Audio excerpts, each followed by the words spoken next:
Seems like a lot of you out there pretty upset that a comic book character that should never exist doesn't exist much in its upcoming feature film debut. Red Hulk. Red Hulk, sure.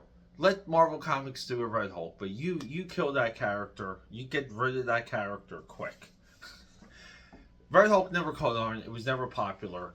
Red Hulk, in my opinion, is of a time in comic books, a time in Marvel, a time in American comic books where things needed to happen and the writing on the wall was there.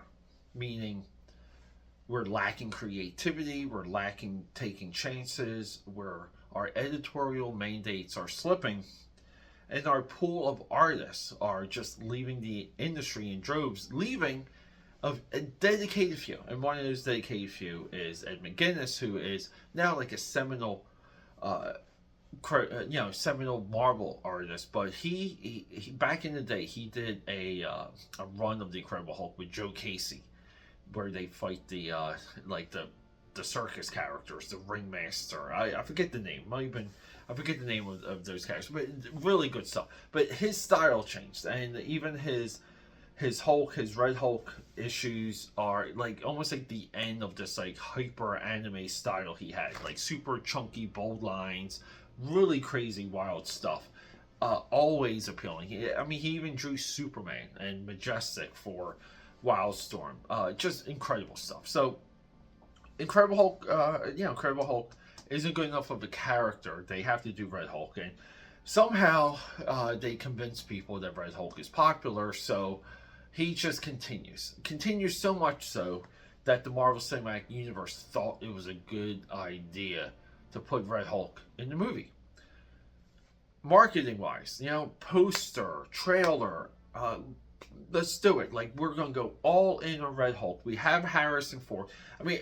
Putting Harrison Ford in this is too. It's like it never sat well.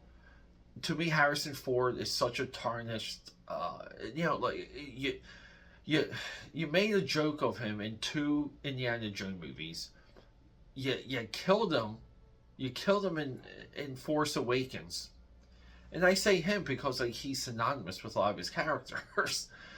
So we get down to it, and Harrison Ford is a diminished action star. They might as well just said Vin Diesel is taking over General Ross's portrayal, and Vin Diesel will be the Red Hulk. They will have equal impact. So there's a lot of this conversation that Red Hulk is not in this movie much or often or hardly. I think that was clear from the trailers, and now we're kind of where we have to be in this video. Do we not know how to watch a movie trailer? Do we not? we've all seen a lot of trailers, aka padders. We've seen a lot. How many times do we see a trailer and we get the movie? I get it. Movies can have swerves and surprises, but usually they're separate companies, separate entities put together the trailers. There's companies that do the focus groups, that they have their own separate pieces of data and collection of data and historical data, because their job is to move the movie, not to make the movie. And you don't even want the trailer people interacting much with the filmmakers and the studio. You kind of want to see how they position it, and then you kind of go from there. And that's a little bit of the marketing film release process.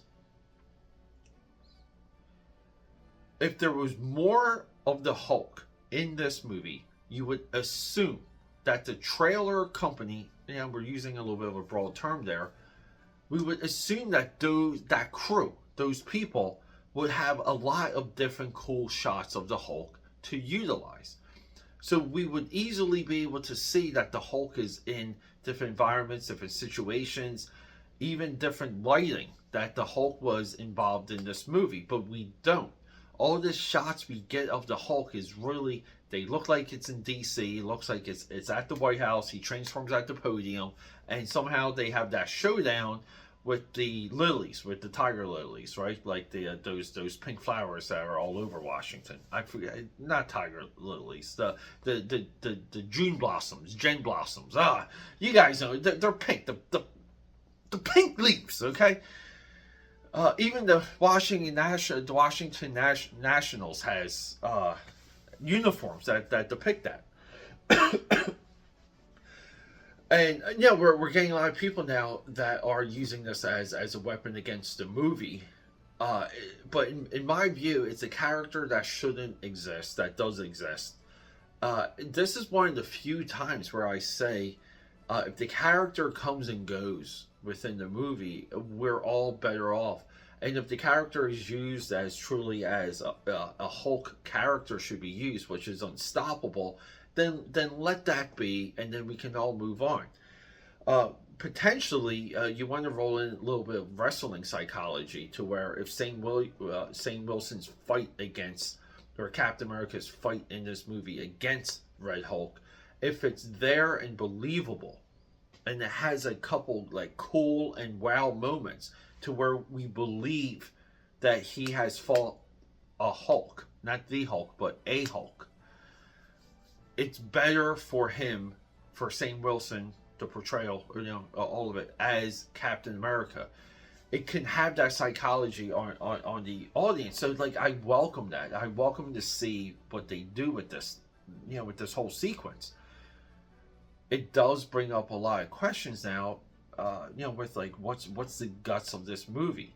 It looks like that the leader is probably controlling things to the point of turning the dials around the president, and like there's like a couple, which makes like a lot of these like Tom Clancy-esque stories like very intriguing, very good, because like there's so many moving parts, and you kind of like, some of the characters that are in the middle of the story, like they're not quite good, they're not quite evil, but they'll be revealed to be like, a little bit of like of a mastermind and get their just desserts. I don't know, AKAPADers. I think this is a little bit of a nothing burger story, because we've seen so many trailers. So even if you go back and watch, and I go through like, some of the history of it, like the Star Wars Episode 1 trailer, right? People showed up to that movie wanting more, right? Like they wanted more from the trailer, and we're thinking there's like other scenes and other things, but all the big sequences, all the big character reveals, all the big set pieces are in that Star Wars Episode 1 trailer. Like, isn't that amazing? But our curiosity always gets the better of us, and that's because we're plugged in and we love this stuff, and we want it to be of a certain level, and we also want to be surprised. And I get it. There was like so much attention around Wolverine, Deadpool. Of course, like there were so many like little tiny baby things in that to get people to go, ooh, ah. You can't put all of that in the trailer, but how much of the story, like how much of like everything was at the desert, what everything was in Paul Rudd's corpse, basically, and the movie didn't go any further than that. Just when it goes to set pieces, we can learn a lot from trailers, and trailers are not deceptive. People are going to expect a lot from the Incredible Hulk or Red Hulk in this movie because of those expectations, and they're not actually looking at the trailer, which is, it befuddles me. But guys, what do you think? Does it even matter? I don't think it matters how much of the Red Hulk is in this movie. I just don't. Let me know what you think.